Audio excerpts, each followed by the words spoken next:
All right, today we're going to talk about price floors. That's when the government sets a minimum, like the minimum wage, above where it would otherwise be. Right? There's no point in talking about low price floors. So, for example, let's just to illustrate what that means. Suppose they would set a price minimum for economics professors at $10,000 a year. All economics professors that I know of, based on the market, are paid way more. Thankfully, I am. Thank you very much. Way more than $10,000 a year. All right, so that's irrelevant. The only kind of price floors that are worth talking about, not necessarily doing, because they might be a bad idea, but the only kind worth analyzing is where the floor, the minimum, is set well above where it otherwise would be. One of my other videos talks about the minimum wage, so we won't get into that again. You can dial it up. Those of you know what dial up means. Gee, that's kind of an old phrase, isn't it? People don't dial phones anymore. They go boop, boop, boop, you know. Yeah. For us old timers, dialing means dialing a telephone where you actually.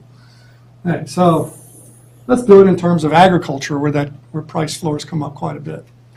Okay, so we'll just go crop X here to make this as generic as possible.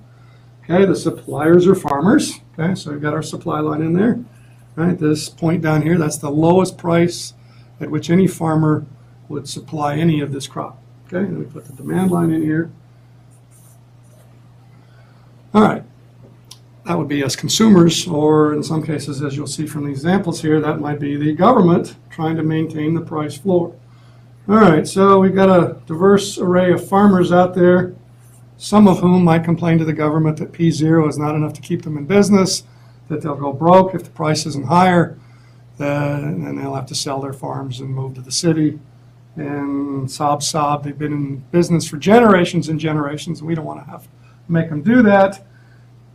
To build the political coalition necessary to do this, we've got to provide these benefits to all farms. We can't make it look like welfare.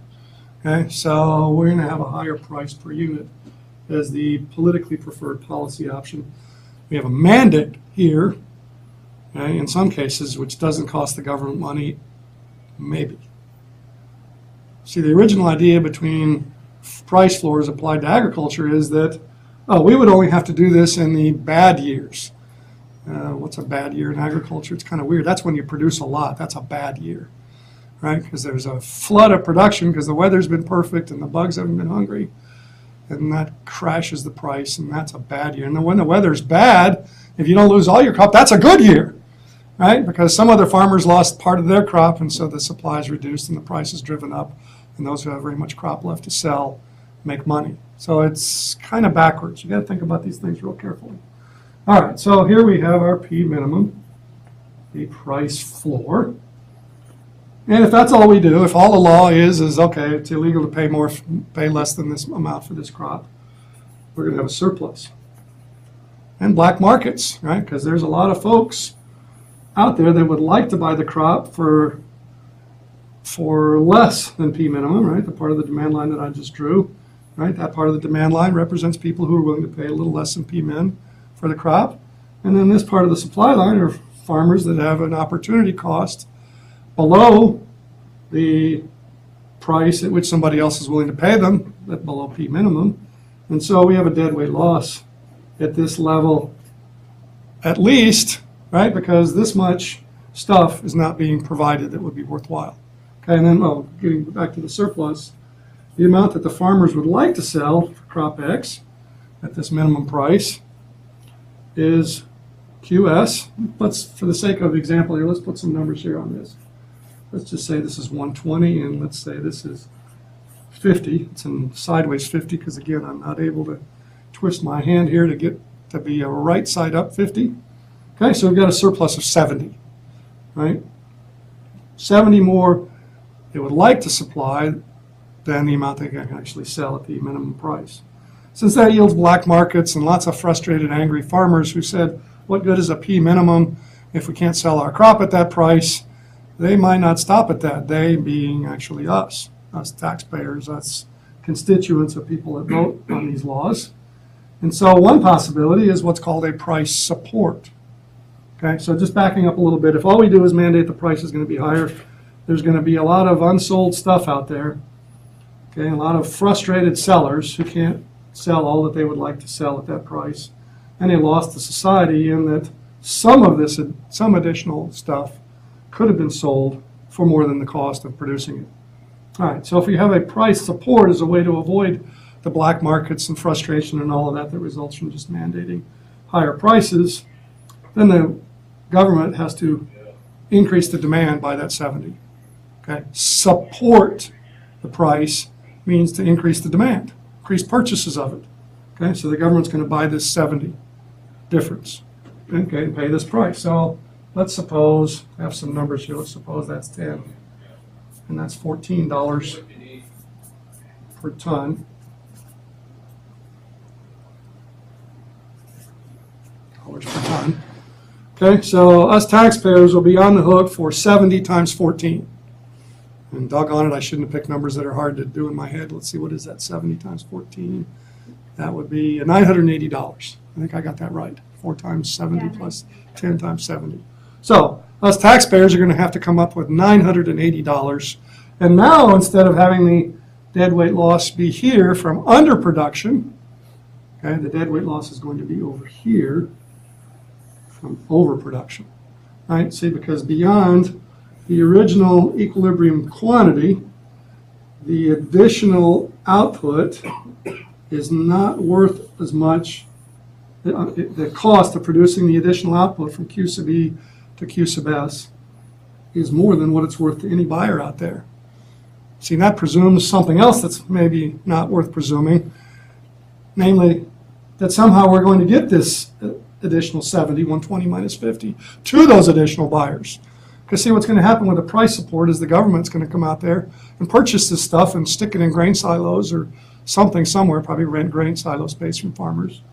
And then, well, what are we going to do with it? If we put it on the market, we're going to drive down the price, cause other problems. If we send it out abroad, which is usually what is going to happen, it'll depress international prices and make our friends, sometimes our enemies, unhappy abroad.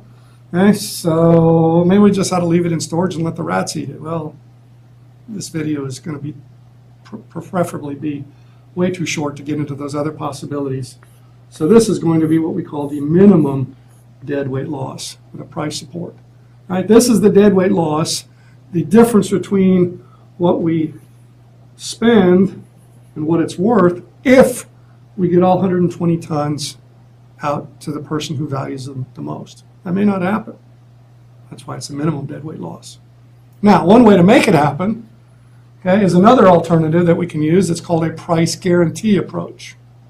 Okay, under the price guarantee approach, the government says, you farmers out there, crop X, you produce crop X, you're going to get $14 a ton, okay, for however much you want to produce at that price.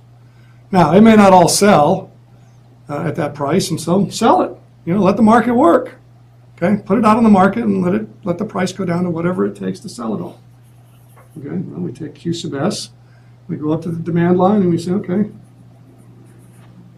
it's just a coincidence that it also goes through this point. Okay, and let's say that's 3. Wow, the price is going to crash.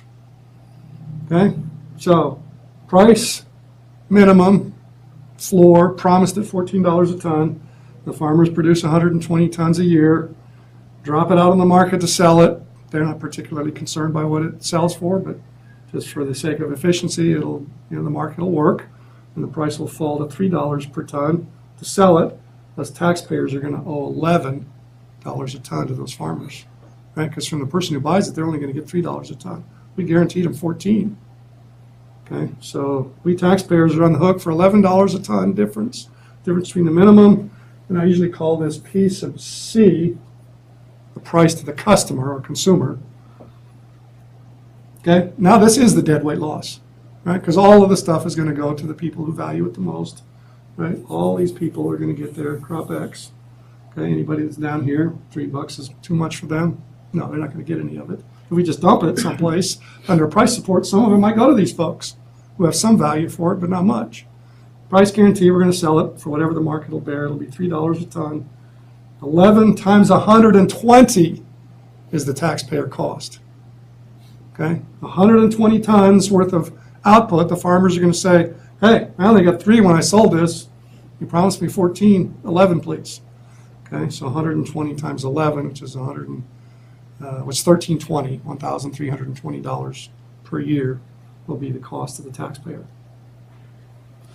It's set well above where it otherwise would be. One of my other videos talks about the minimum wage, so we won't get into that again. You can dial it up. Those of you know what dial up means. Dude, that's kind of an old phrase, isn't it? People don't dial phones anymore. They go boop, boop, boop, you know. Yeah. For us old timers, dialing means dialing a telephone where you actually. Okay, so for economics professors at $10,000 a year, all economics professors that I know of based on the market are paid way more. Thankfully, I am. Thank you very much. Way more than $10,000 a year. All right, so that's irrelevant. The only kind of price floors that are worth talking about, not necessarily doing, because they might be a bad idea, but the only kind worth analyzing is where the floor, the minimum, here. All right. That would be us consumers, or in some cases, as you'll see from the examples here, that might be the government trying to maintain the price floor. All right, so we've got a diverse array of farmers out there, some of whom might complain to the government that P0 is not enough to keep them in business, that they'll go. All right, today we're going to talk about price floors. That's when the government sets a minimum, like the minimum wage, above where it would otherwise be. Right? There's no point in talking about low price floors. So for example, just to illustrate what that means, suppose they would set a price minimum for, let's do it in terms of agriculture where price floors come up quite a bit. Okay, so we'll just go crop X here to make this as generic as possible. Okay, the suppliers are farmers. Okay, so we've got our supply line in there. Right, this point down here, that's the lowest price at which any farmer would supply any of this crop. Okay, and we put the demand line in.